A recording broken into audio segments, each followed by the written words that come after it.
ओम शांति।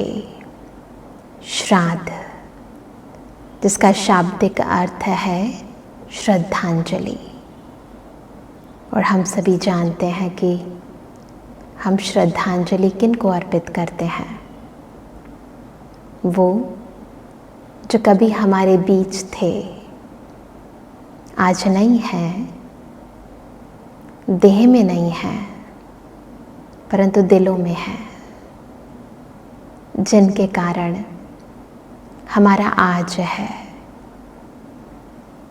वो ना होते, उनकी शिक्षाएं ना होती, उनकी प्रेरणाएं ना होती, उनके दिए गए संस्कार ना होते, तो हमारा वजूद अपूर्ण था।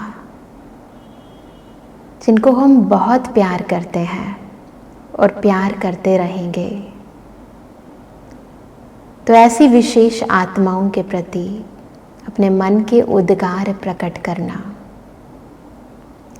ये भारत देश की विशेष परंपरा है और हम सबका विशेष सौभाग्य है जो ऐसे देश में हमारा जन्म हुआ है, जहाँ पितरों के प्रति इतना विशेष सम्मान किया जाता है। इसी कारण यूँ तो प्रत्येक मास की अमावस्या उस पर श्राद्ध किया जा सकता है, परंतु विशेष तौर पर भाद्रपद मास की पूर्णमासी से लेकर अश्वनी मास की अमावस्या तक प्रतिवर्ष हम श्राद्ध मनाते हैं। और इन कुछ 15-16 दिनों में हम अपने पूर्वजों के प्रति श्रद्धा सुमन अर्पित करते हैं, तर्पण करते हैं, अर्पण करते हैं, पूजा करते हैं, विभिन्न विधि विधान करते हैं। जो कुछ उन्हें पसंद था, जो वो चाहते थे जब हमारे सामने वो जीवित थे, उसी अनुसार हम सब कुछ करते हैं। उनको याद करते हैं, उनके प्रति सम्मान करते हैं, उन्हीं के नाम से दान पुण्य करते हैं, ताकि वो आज जहाँ भी हैं ना, क्योंकि आत्मा तो अजर है, अमर है, अविनाशी है।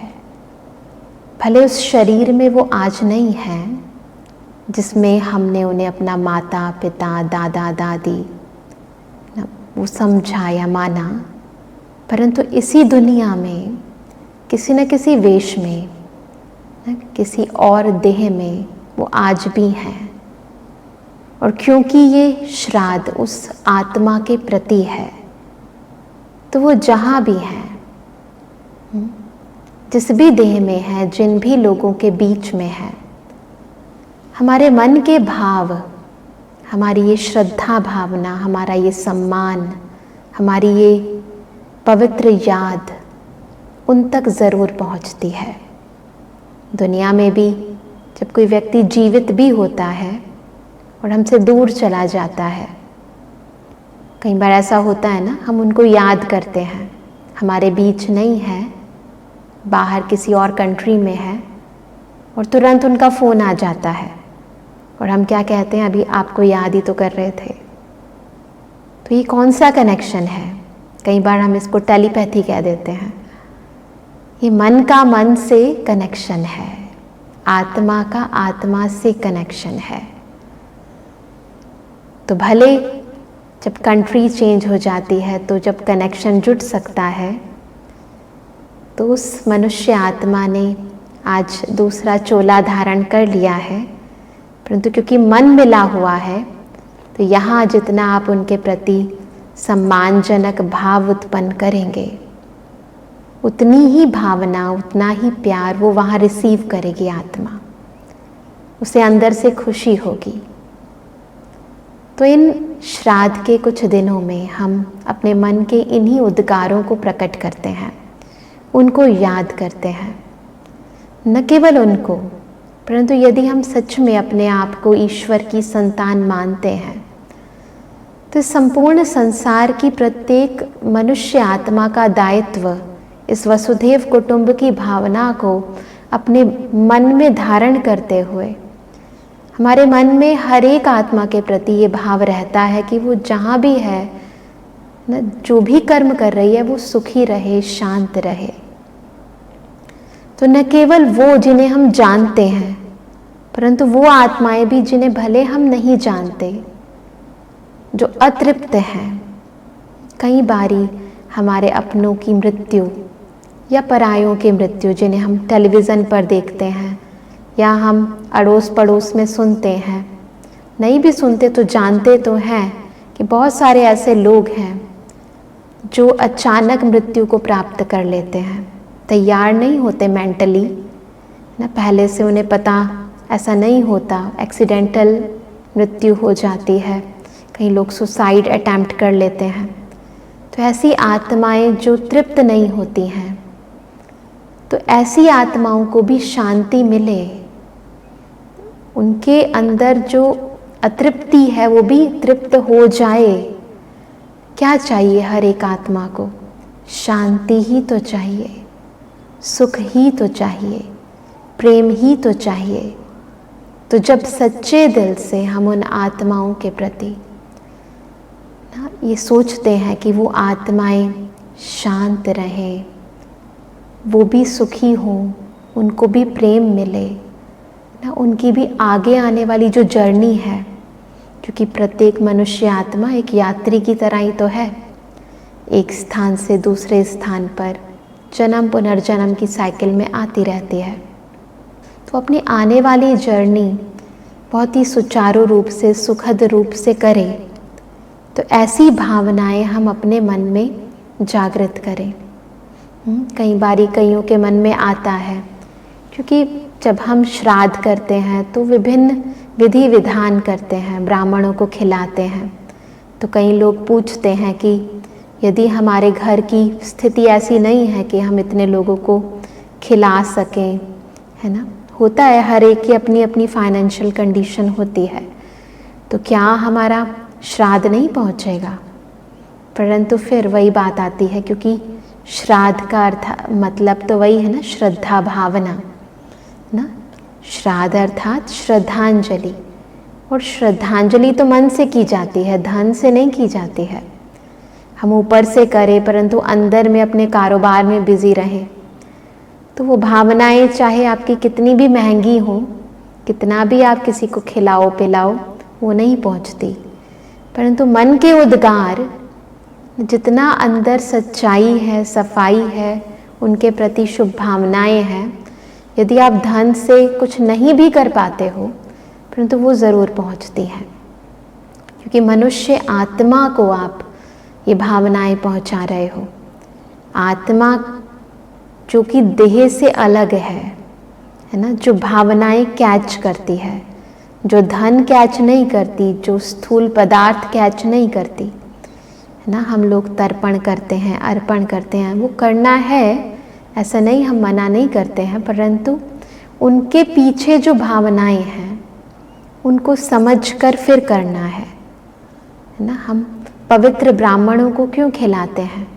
क्योंकि हम समझते हैं पवित्र आत्मा के मन की भावनाएं उन तक ज़रूर पहुंच जाती हैं। हमारे मन में भले व्यर्थ संकल्प हों, परंतु जब हम ब्राह्मणों को खिलाते हैं तो वो जब मंत्रोच्चारण करते हैं, विधि विधान कराते हैं, तो उस विधि से सिद्धि ज़रूर मिलती है ना। वैसे भी हम देखते हैं कि हिंदू कल्चर है कि जब भी हम कोई अच्छा कार्य प्रारंभ करते हैं, क्योंकि हम देखते हैं कि श्राद्ध जब खत्म होते हैं तो उसके उपरांत क्या आते हैं? नवरात्रे आते हैं ना, नवरात्रे। तो सब नए कार्य प्रारंभ करते हैं, परंतु श्राद्धों में नए कार्य नहीं करते। तो कई लोग इसे अशुभ भी मान लेते हैं, परंतु नहीं, यह अशुभ नहीं है। क्यों अशुभ नहीं है? क्योंकि ये तो आधार है, नींव है। जब तक नींव मजबूत नहीं होती तब तक बिल्डिंग बनना स्टार्ट नहीं होती है। ऐसे ही जैसे हम कोई भी शुभ कार्य करना प्रारंभ करते हैं तो उससे पहले हम पूजा अर्चना करते हैं, तो उसके दौरान हम क्या करते हैं, देवी देवताओं की पूजा करते हैं ना। और हम मानते हैं कि आज हर एक के कुल की अपनी देवी और देवता होता है, यानी हम सभी देवी देवताओं के कुल के हैं। तो एक तरह से हम अपने पूर्वजों की पहले पूजा करते हैं और उसके बाद शुभ कार्य प्रारंभ करते हैं, ताकि जो भी नेगेटिविटी है हमारी लाइफ के अंदर, जो कई बार ऐसा होता है कि हमारे पूर्वज जो हैं वो किसी कारणवश, है ना, उनकी कोई इच्छा अपूर्ति के कारण उनकी जो मन की कामनाएं रह गई हैं, उस कारण वो नेगेटिविटी हमारी लाइफ के अंदर अवरोध पैदा करने लगती है। हम कुछ करने लगते हैं, फिर रुकावट आ जाती है, फिर कुछ करने लगते हैं, तो कई लोग कहते हैं पितृदोष है। तो पितृदोष ना हो, वो नेगेटिव एनर्जीज का इफेक्ट हमारी वर्तमान स्थिति में, वर्तमान कार्यों में ना पड़े, उसके लिए ये पितृपक्षों के अंदर हम उनको संतुष्ट करते हैं, उन्हें तृप्त करते हैं। तो ये एक विधि है, कोई भी शुभ कार्य, कोई भी नया कार्य प्रारंभ करने से पहले, तो एक आवश्यक तरीका है ना, इसकी आवश्यकता है। इसके बगैर आपकी बिल्डिंग, आपका नव कार्य जो है वो प्रारंभ नहीं हो सकता।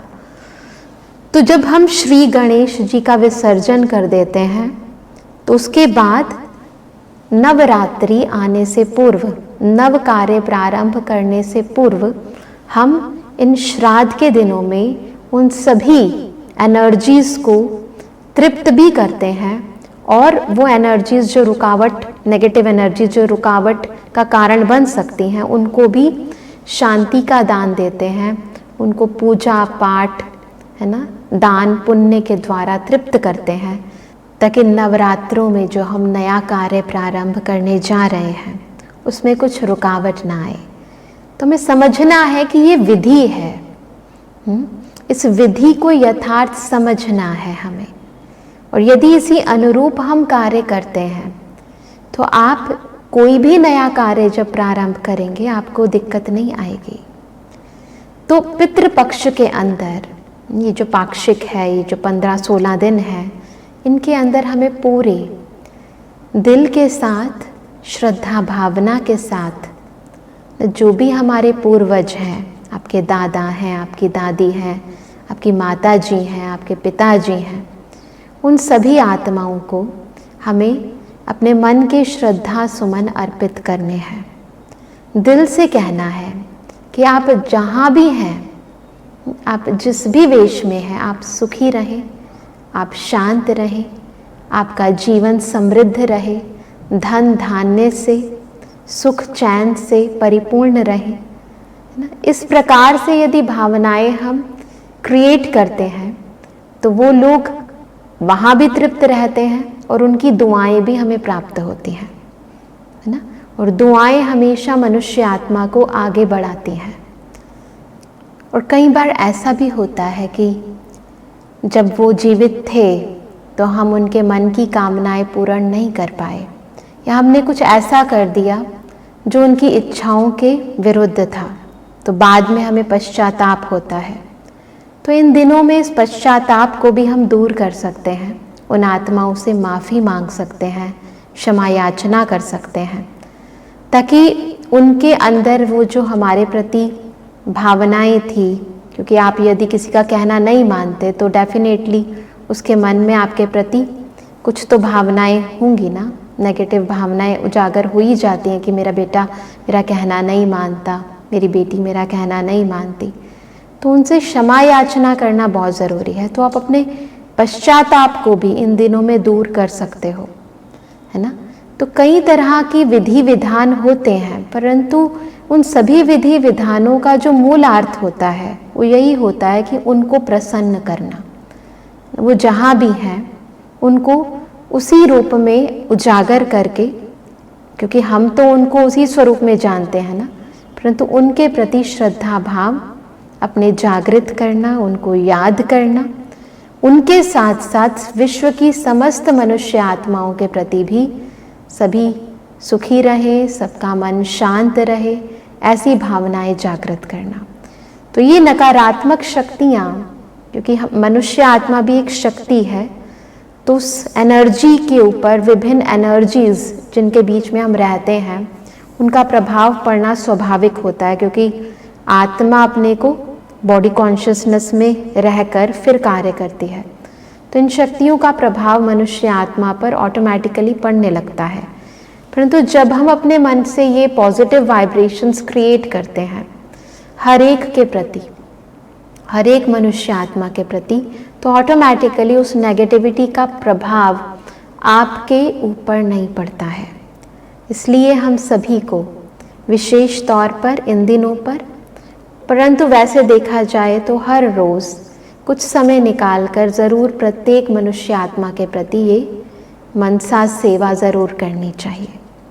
तो अभी हम कुछ पलों के लिए, आप सभी के भी होंगे पितृ, है ना, सभी के होते हैं, माता पिता, दादा दादी, नाना नानी, है ना, और भी कोई रिश्तेदार हों उनको भी इमर्ज करें, और संपूर्ण विश्व की समस्त आत्माओं के प्रति भी हम कुछ पलों के लिए ये पॉजिटिव वाइब्रेशंस क्रिएट करेंगे, उनको श्रद्धा सुमन अर्पित करेंगे, उनके प्रति शुभ भावनाएं और शुभकामनाएं रखेंगे। तो सभी कुछ पलों के लिए एकदम मन को शांत करें। देह को हल्का छोड़ें, बिल्कुल हल्का।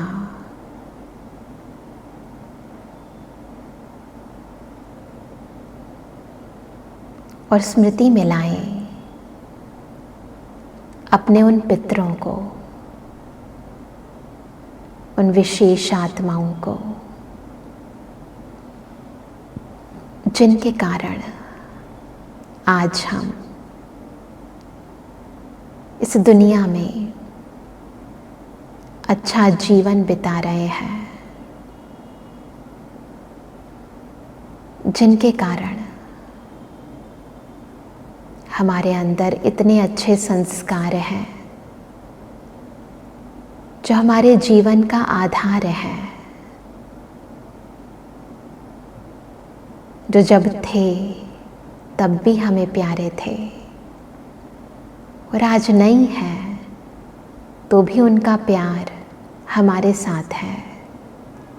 उनकी दुआएं आज भी हमें आगे बढ़ा रही हैं। मन बुद्धि के सामने उन आत्माओं को इमर्ज करें और महसूस करें कि खुद परम पिता परमात्मा हमारे पास बिल्कुल ऊपर हमारे साथ है। अब दिल से उस ईश्वर को कहें कि हे परमात्मा पिता, ये सब आत्माएं जो बहुत अच्छी हैं, आपकी बच्ची हैं, यदि इनके मन में कोई भी कामना या अतृप्त इच्छा है, आप हम सबके परम पिता हो, आप उनकी वो मनोकामना इस समय वो जहाँ भी है, जिस भी रूप में है, वो पूर्ण करो। महसूस करें कि परम पिता परमात्मा, बेहद के पिता, हमारे उन पितरों को शांति, सुख, प्रेम, शक्तियाँ दे रहे हैं। उनकी सब इच्छाओं को पूर्ण कर रहे हैं। उनकी जीवन यात्रा को सुगम, सुलभ बना रहे हैं। उन्हें समृद्धि से, सर्व प्राप्तियों से संपन्न बना रहे हैं। महसूस करें उनके चेहरे की मुस्कुराहट को, उनके दिल से निकलते दुआओं को, जो हमारे प्रति वो आत्माएं बार बार देती जा रही हैं। अब दिल से परमात्मा को कहें कि संसार की समस्त आत्माओं को शांति मिले, सब निर्विकारी बन जाएं, सब सुखी हो जाएं, सबका जीवन खुशियों से भर जाए। महसूस करें कि परमपिता से निकलती ये सुखदायी किरणें सबको तृप्त कर रही हैं, संपूर्ण सृष्टि को सुखमय बना रही हैं। अपने दिल के भावों को इसी तरह इमर्ज रखें और शुभ भावनाएं, शुभकामनाएं सर्व के प्रति उजागर करते रहें। सबका भला हो, सब सुखी हो जाएं, सबका कल्याण हो। ओम शांति। तो इस बारी श्राद्ध के इन दिनों में और वैसे भी सबके प्रति इस श्रद्धा भावना को उजागर करें और सच्चे दिल से, सही रीति से श्राद्ध के इन दिनों को सफल करें और सबसे दुआएं लें। यही हमारी शुभ भावना है। ओम शांति। जीवन के दाता, सांसों के स्वामी, ये नैया की पतवार तुमको है अर्पण। जीवन के दाता, सांसों के स्वामी, ये नैया की पतवार तुमको है अर्पण। प्राणों के प्यारे बाबा हमारे, प्राणों के प्यारे बाबा हमारे, तुझे तेरा सब कुछ समर्पण समर्पण। जीवन के दाता, सांसों के स्वामी, ये नैया की पतवार तुमको है अर्पण।